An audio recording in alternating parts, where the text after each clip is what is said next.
there, I'm Ricky. Welcome back. Today I am going to be making a recipe that I don't have a recipe for because I'm trying to imitate a dish that I saw at a restaurant a few weeks ago. So today's dinner is either going to be really, really good or it's going to be a total flop because I'm sort of winging it as we go along. I know what the basic ingredients are, and I'm going to be guessing at the amount of spices that go into it to give me the flavor. The restaurant served this and it's called a roasted lobster Cajun soup. Well, obviously I'm not going to use lobster because it's a little bit out of my budget and it's not exactly something I find on the shelf in my grocery store. So instead I'm using shrimp. It has kale in it, it has onions, I think, I'm not sure, but I'm putting onions in mine. It has shiitake mushrooms, which I've never used before, but that's what was in theirs. They used heavy cream as part of the liquid, but I'm going to be using coconut milk, so it's not only gluten-free, but it's also dairy-free, which is a plus. I'm adding in the tomato paste that's left over in the can from when I made the beef stew, and I'm using a half a teaspoon of red curry paste. I'm hoping it's not too much because a little goes a long way. But we want to have the Cajun spices in it. I also am going to be using cardamom, cumin, smoked paprika, pepper, and salt. First thing we need to do is to soften our onions and our garlic in a little olive oil because I want those to be nice and soft before I add the liquid ingredients to it. So about a tablespoon of olive oil should do it. And we're going to get this on the stove warming up, and we're going to add the onion and the garlic. I'm getting rid of the actual leaf part, and I'm just pulling off all the little curly edges from the end. Now, if you don't like kale, you could use spinach. That would probably work, but I do like kale, and that's what was in the soup that was served at this restaurant. So I'm going to try and duplicate it as much as I can. So we'll see what happens. You have to have fun in the kitchen, and so a lot of times I go someplace and I'll have a dish at a restaurant and I think, man, this is really good. I would love to be able to maybe make this at home. And while I'm getting creative in the kitchen with my food, I like to dress up a little bit because, you know, why not look good while you're cooking good? All right, our olive oil is warm. Now I'm going to toss the onions in and let the onions get soft. So there's our garlic. Now the garlic you want to add in like the last minute of when you're cooking onions and stuff like that, because you don't want your garlic to brown or burn. It doesn't take long at all for garlic. And while I'm waiting for that, I'm going to start coarse chopping the mushrooms. I gotta admit, I've never cooked with shiitake mushrooms before, so this is sort of a new thing for me. I'm using 4 ounces of mushrooms. I also have 2 cups of vegetable broth that is left over from the beef stew recipe that I made last week. All right, we're done.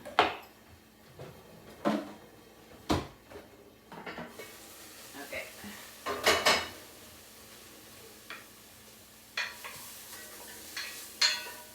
Okay, the onions are done, so now it's time to add in the garlic.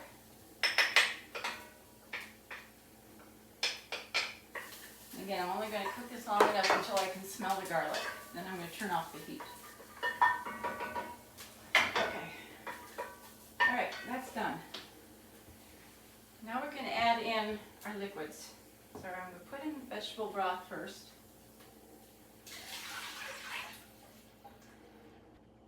Okay, now I'm going to put in the curry paste, and I hope it's not too much. Because like I said, a little goes a long way. And we're going to put in our tomato paste. This is 3 tablespoons shy of being a whole can of tomato paste. I'm using it all because I have it left over I don't want it to go to waste. Okay, there's that.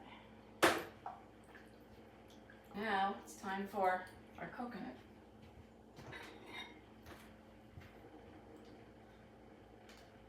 Now the canned coconut is going to act as a replacement for the heavy cream. And coconut flavor goes great with shrimp and the spices that I'm using. So I'm hoping to get really good depth of flavor with all of this. And I'm going to get my whisk. Make it a little bit easier to mix these all up. Now the shrimp will go in last because it doesn't take much time at all for shrimp to cook, and we don't want it to get rubbery. But what I'm going to do with the shrimp is I'm going to fry it separately in a pan with a coating of spices so that the shrimp itself will absorb the flavors. Might as well add in our mushrooms. Now I'm going to use a little coconut oil and some more butter to fry these shrimp.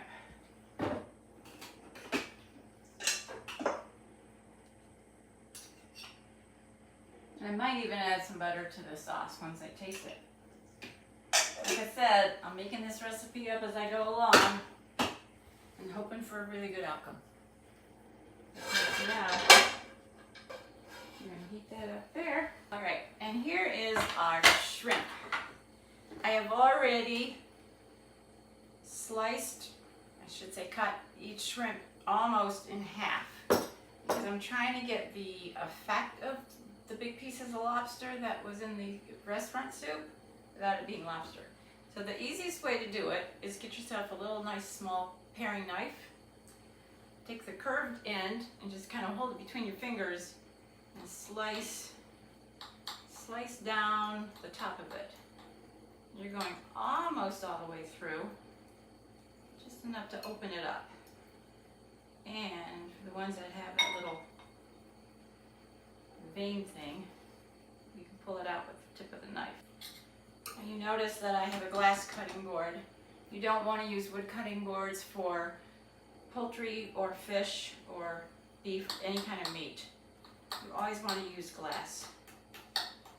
And I don't use plastic because I don't want pieces of plastic getting into my food. Okay, now the shrimp, I don't want it to be wet at all because it'll start to splatter in there. So I want to make sure it's all nice and dry. So we're going to put it here on a paper towel to soak up any other moisture. Now this was a full bag. This was a 14-ounce bag of raw, already peeled and deveined shrimp. I'm going to add some of the spice. I want to coat the shrimp. Alright, that's about enough. Right, the idea of putting some of the spices on the shrimp before I cook it is I want the flavors of the spice to be infused into the shrimp. I don't want to just have the cooked shrimp tossed into the sauce. I want the flavors to become part of it. All right, that looks good. All right, so we're going to now put this in our pan. All right, we're just going to move it around in the pan until it is no longer translucent. We want it to be just pink. Again, I don't want to overcook it because I don't want it to get tough and rubbery. And we are going to be adding it to our hot soup base too. Our shrimp is done, so we're going to turn off the heat. Because I don't want it to keep cooking in the heat of the pan, I'm going to put it back into this bowl. So as you can see, our shrimp is nice and pink. It has a really nice coating of all those different seasons on it. It smells really, really good too. So I'm going to put this all in here. Now add more flavor to our sauce. There. Now we don't have to worry about it cooking anymore from the heat from the pan. Now I'm going to add in the leftover seasonings that we didn't use on the shrimp into our sauce. And again, I'm winging it. I have no idea how much of the spices should be in here. I'm hoping it's not too spicy. Now before it gets too hot, I'm going to take a little taste test of the sauce and see if I need to adjust the seasonings at all. I think it needs more salt. I think it needs a little more pepper. So I'm going to add in about a teaspoon of salt. Yeah, maybe not quite a teaspoon. Maybe half a teaspoon of salt. Now this looks like it's about the right amount of kale. Again, you could always add in more. If you don't like kale, you could use spinach.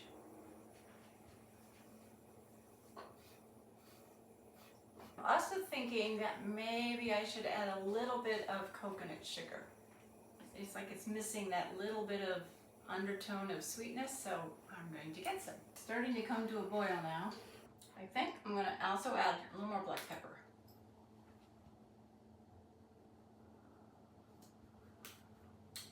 And I'm going to add a little more smoked paprika.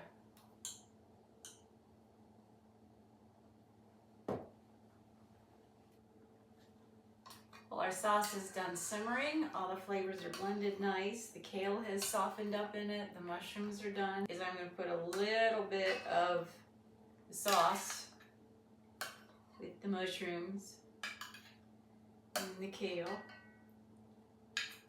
Then I'm going to add a little bit of the shrimp.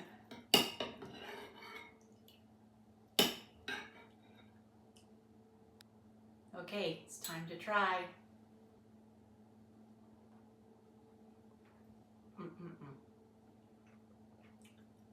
Oh my gosh, this is so good. I decided to add a little more kale into the soup. It looked like it was not quite enough, so I just broke off the little ruffled pieces from the bunch of the kale that I had in the refrigerator. Like I said, I didn't have a recipe. I was guessing at a lot of the amounts of the ingredients in here, so I'm just going by sight, and for my personal taste, I think it needed a little more kale to just add a little more substance to the soup. So there you have it. See you next week when I'm going to be making apple cinnamon muffins. Bye-bye.